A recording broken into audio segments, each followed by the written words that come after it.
السلام علیکم ورحمة اللہ وبرکاتہ۔ امید کرتا ہوں کہ آپ سب خیر و عافیت سے ہوں گے۔ میں محمد خان اب تمام لوگوں کا تہہ دل سے استقبال کرتا ہوں البخاری یوٹیوب چینل پر۔ محترم ناظرین، آج کی یہ ویڈیو بہت ہی زیادہ اہم اور بہت ہی زیادہ خاص ہونے والی ہے۔ اس کی اہم ہونے کی وجہ اس کا ٹاپک ہے۔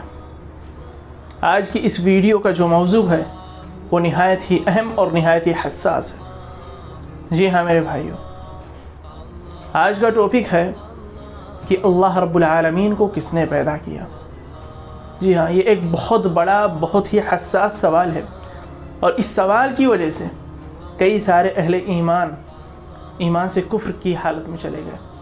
کئی لوگ اپنے ایمان کو غارت کر چکے ہیں، اور کئی لوگ اپنی بنی بنائی دنیا اور آخرت کو تباہ کر چکے ہیں اس سوال کے پیچھے پڑ کر۔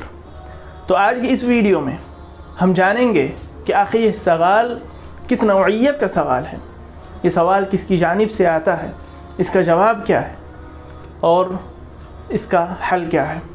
تو آئیے ہم جانتے ہیں کہ اللہ رب العالمین کو کس نے پیدا کیا۔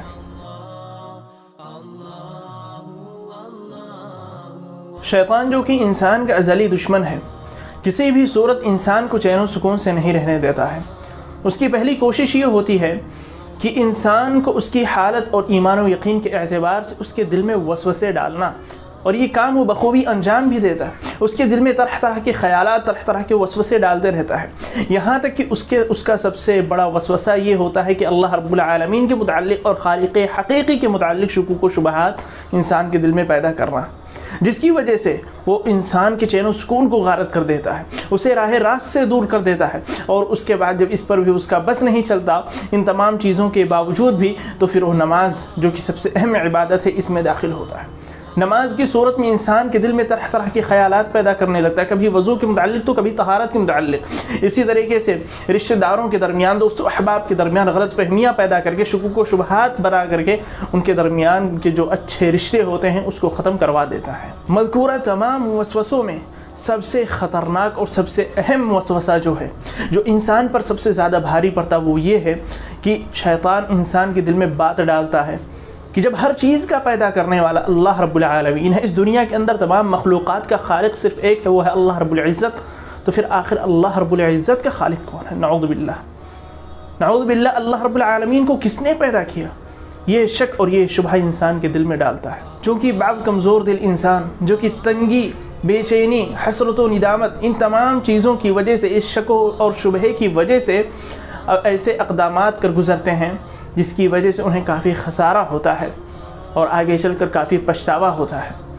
تو آج مناسب معلوم ہوا کہ کیوں نہ اس ٹاپک کو لے کر آپ لوگوں کے سامنے حاضر ہوا جائے اور اس ٹاپک کا مکمل حل آپ کے سامنے پیش کیا جائے۔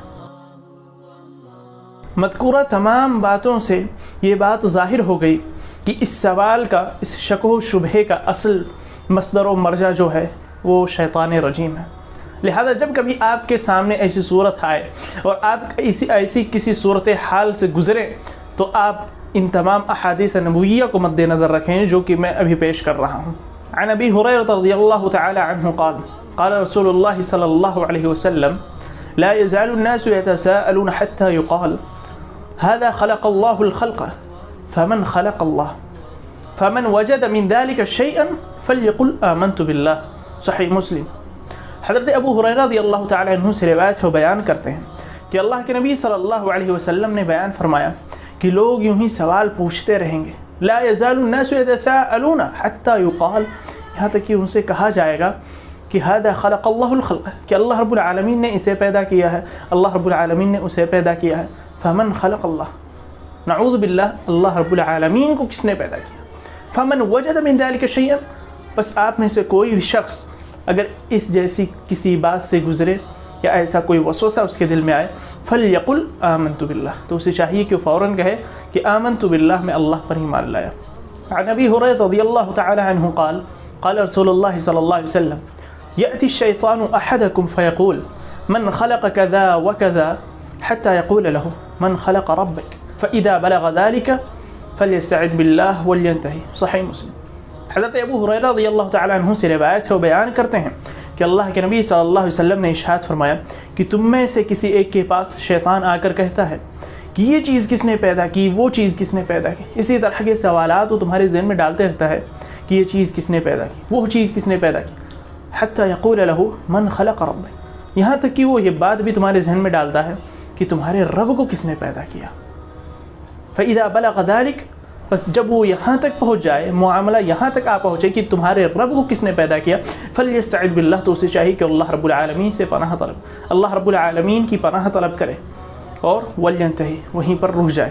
یہ صحیح مسلم کی روایت ہے۔ اور سنن ابو داؤد میں کچھ اس طرح کے الفاظ موجود ہیں، فَإِذَا قَالُوا ذَلِكَ فَقُولُوا اللَّهُ أَحَدٌ اللَّهُ الصَّمَدُ لَمْ يَلِدْ وَلَمْ يُولَدْ وَلَمْ يَكُنْ لَهُ كُفُوًا أَحَدٌ ثُمَّ لِيَدْفُلْ عَنْ يَسَارِهِ ثَلَاثًا وَلْيَسْتَعِذْ مِنَ الشَّيْطَانِ، کہ جب وہ لوگ ایسا کہیں، یعنی شیطان لوگ آ کر تمہارے دل میں اس طرح کی بات ڈالیں کہ من خلق ربک، کہ تمہارے رب کو کس نے پیدا کیا، تو تم کہو اللہ احد، اللہ ایک ہے، اللہ الصمد، اللہ بے نیاز، لم یلد، اللہ نے کسی کو نہیں جانا، ولم یولد، نہ ہی اسے کسی نے جانا، ولم یکن لہ کفوا احد، اور نہ ہی اس کا کوئی ساجی ہے، شریک ہے۔ ثم لیدفل عن یسارہ ثلاثا، پھر تم اپنے بائیں جانب 3 مرتبہ تھوکو اور شیطان الرجیم سے اللہ رب العالمین کی پناہ طلب کرو۔ ابھی جو احادیث نبویہ آپ کے سامنے پیش کی گئی ہے اس کا ماحصل کیا ہے، اس سے کیا حاصل ہوتا؟ نمبر 1 کہ جب کسی مسلمان کو اس طرح کی کوئی بات یا اس طرح کا کوئی وسوسہ دل میں آئے تو اسے وہ چھپائے نہ، بلکہ وہ اسے ظاہر کرے تاکہ وہ ذہنی تناؤ سے بچ سکے۔ اگر وہ اسے چھپائے گا تو کچھ دنوں کے بعد وہ ذہنی تناؤ کا شکار ہو جائے گا اور اپنا چین و سکون تمام چیزیں غارت کر بیٹھے گا۔ نمبر 2 یہ کلمات پڑھے، آمنت باللہ، میں اللہ پر ایمان لایا۔ نمبر 3 شیطان سے اللہ کی پناہ طلب کرے، یعنی اعوذ باللہ من الشیطان الرجیم پڑھے۔ نمبر 4 بائیں طرف 3 مرتبہ تھوکے اور سورۃ الاخلاص پڑھے۔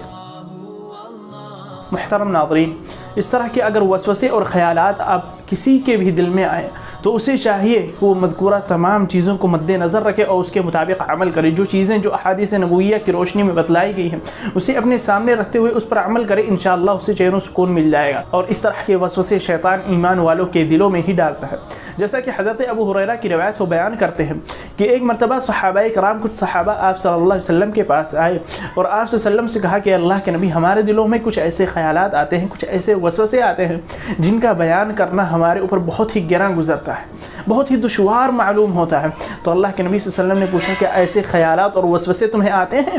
تو انہوں نے کہا جی ہاں۔ تو آپ صلی اللہ علیہ وسلم نے کہا یہ تو عین ایمان ہے۔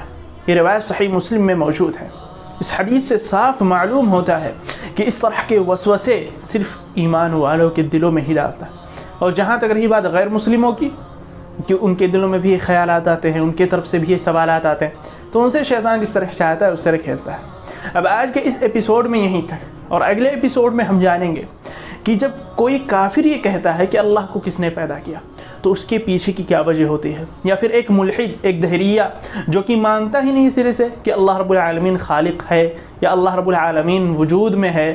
یہ تمام چیزیں، یہ تمام سوالات جو ہیں انشاءاللہ اس کا تشفی بخش جواب اگلے ایپیسوڈ میں دیا جائے گا۔ جب تک کے لیے آپ لوگ اپنا خیال رکھیں، سرکشت رہیں، ملتے ہیں اگلے ایپیسوڈ میں ان تمام سوالوں کے تسلی بخش جواب کے ساتھ۔ والسلام علیکم ورحمۃ اللہ وبرکاتہ۔